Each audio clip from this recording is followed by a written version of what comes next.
মোড় ঘোরানো টুইস্ট এনেও বাড়ল না টিআরপি। জল্পনা সত্যি করে শেষ হচ্ছে জি বাংলার জনপ্রিয় সিরিয়াল মিঠিঝোড়া। বেশ কিছুদিন ধরেই এই ধারাবাহিক বন্ধের গুঞ্জন শোনা যাচ্ছিল। একই গল্প প্রায় শেষের দিকে এসে পৌঁছেছে। উপরন্তু সম্প্রতি আরাত্রিকা মাইতির একটি সোশ্যাল মিডিয়া পোস্টে এই জল্পনা আরও বেড়ে গিয়েছে। মিঠিঝোড়ার সেট থেকে একটি ছবি শেয়ার করেছেন আরাত্রিকা, সঙ্গে লিখেছেন, পরিশ্রমের কোনো মূল্য নেই, কিন্তু টিআরপির আছে। পর্দার রায়পূর্ণার এই পোস্ট দেখেই জল্পনা শুরু হয়েছে দর্শক মহলে। এবার কি তবে গল্প ফুরোচ্ছে মিঠিঝোড়ার? আরাত্রিকা কি সেই ইঙ্গিত দিলেন? উল্লেখ্য, সম্প্রতি জি বাংলার সোনার সংসার অ্যাওয়ার্ডে জুরি স্পেশাল সেরা জুটি নির্বাচিত হয়েছে রায় অনির্বাণ।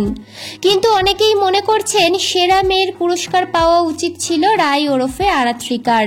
কিন্তু ভাগ্যে শিকে ছেড়েনি অভিনেত্রীর। সেই কারণেই কি এমন পোস্ট দিলেন আরাত্রিকা? টিআরপির কাছেই হার স্বীকার করতে হলো তাকে। প্রশ্নটা ভাবাচ্ছে দর্শকদেরও। আপনাদের কেমন লাগে আরাত্রিকার অভিনয়? কমেন্ট করে জানান। টেলিপাড়ার এমনই আরও আপডেট পেতে চ্যানেলটি সাবস্ক্রাইব করে সঙ্গে থাকুন।